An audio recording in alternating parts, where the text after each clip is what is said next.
आपका स्वागत है हमारे रुद्र ज्ञान चैनल पर। आज हम घर के कलेश व झगड़ों को कैसे खत्म कर सकते हैं, इसके बारे में इस कहानी के माध्यम से जानेंगे। तो चलिए कहानी की शुरुआत करते हैं। एक समय की बात है, एक गांव के बाहर एक बौद्ध भिक्षु अपनी कुटिया बनाकर रहा करते थे। बौद्ध भिक्षु बहुत ही बड़े ज्ञानी और बुद्धिमान व्यक्ति थे।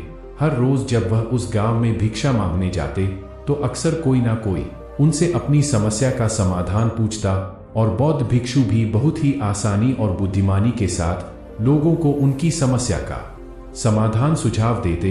ऐसे ही एक दिन भिक्षा मांगते हुए वह उस गांव के सबसे अमीर व्यक्ति के घर पहुंच गए। उस अमीर व्यक्ति के घर में एक बहुत बड़ी समस्या थी और वह समस्या यह थी कि अक्सर उसके घर के लोग आपस में झगड़ते रहते थे। घर में शांति और आपसी भाईचारे की कमी थी। इस बात को लेकर वह अमीर व्यक्ति बहुत ही परेशान रहता था। अमीर व्यक्ति ने बौद्ध भिक्षु की बुद्धिमानी और समस्याओं को सुलझाने की उनकी काबिलियत के बारे में सुन रखा था। तो जैसे ही उसने बौद्ध भिक्षु को अपने घर के दरवाजे पर खड़े देखा तो दौड़कर उनको अंदर बुलाया और अपने नौकर को भिक्षा के लिए कुछ भोजन लाने का आदेश दिया। नौकर रसोई से कुछ भोजन लेकर आया। उस अमीर आदमी ने वह भोजन भिक्षु के भिक्षा पात्र में डाल दिया। बौद्ध भिक्षु उस अमीर आदमी का धन्यवाद कर वहां से जाने लगे तो उस अमीर आदमी ने उन्हें रोकते हुए कहा, महात्मा, मैं आपसे एक प्रश्न पूछना चाहता हूँ। बौद्ध भिक्षु ने मुस्कुराते हुए कहा, पूछो, क्या प्रश्न है तुम्हारा? अमीर आदमी ने कहा, मैं जानना चाहता हूँ कि लोग आपस में झगड़ा क्यों करते हैं।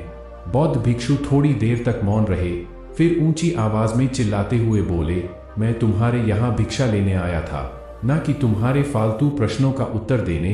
भिक्षु के मुंह से ऐसी बातें सुनते ही उस अमीर आदमी के क्रोध का ठिकाना ना रहा। उसने खुद पर नियंत्रण खो दिया और भिक्षु पर जोर जोर से चिल्लाकर उन्हें भला बुरा कहने लगा। उसने कहा, कैसे स्वार्थी व्यक्ति हो, मैंने तुम्हें खाने के लिए भोजन दिया और तुम मुझसे इस तरह की बात कर रहे हो। उस अमीर व्यक्ति ने गुस्से में बौद्ध भिक्षु को बहुत से अपशब्द कहे, लेकिन बौद्ध भिक्षु बिना एक भी शब्द बोले शांति से उस अमीर व्यक्ति की सारी बातें सुनते रहे और वह उन पर चिल्लाता रहा। लेकिन थोड़ी देर बाद जब वह व्यक्ति शांत हुआ तो बौद्ध भिक्षु ने मुस्कुराते हुए कहा, बेटा, जैसे ही मैंने तुम्हारे साथ बुरा बर्ताव किया तुम्हें क्रोध आ गया और क्रोध में तुमने मुझ पर चिल्लाना शुरू कर दिया, और अगर उसी समय मैं भी तुम पर क्रोधित होकर चिल्लाना शुरू कर देता तो हमारे बीच भयंकर लड़ाई हो सकती थी। असल में क्रोध करना ही सभी लड़ाइयों की जड़ है।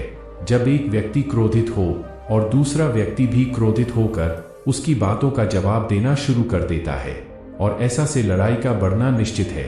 लेकिन अगर दूसरा व्यक्ति उस समय शांत रहे और जब पहला व्यक्ति क्रोधित हो तो कुछ समय के लिए मौन धारण कर ले, बड़े से बड़े झगड़े को भी सुलझाया और खत्म किया जा सकता है।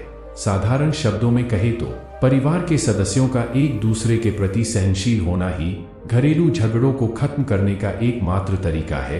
तो मित्रों, इस कहानी की सीख यही है कि चाहे घर हो, दोस्तों के साथ या काम की जगह, हमें खुद को स्थिर और शांत रखना चाहिए। और अगर कोई हम पर गुस्सा भी होता है तो जहां तक संभव हो सके हमें शांति से ही उसका उत्तर देना चाहिए, क्योंकि जैसे ही हम अपनी शांति खोते हैं और सामने वाले पर क्रोधित होते हैं तो छोटी से छोटी बात भी बड़ी बन सकती है और हमारा बड़ा नुकसान हो सकता है।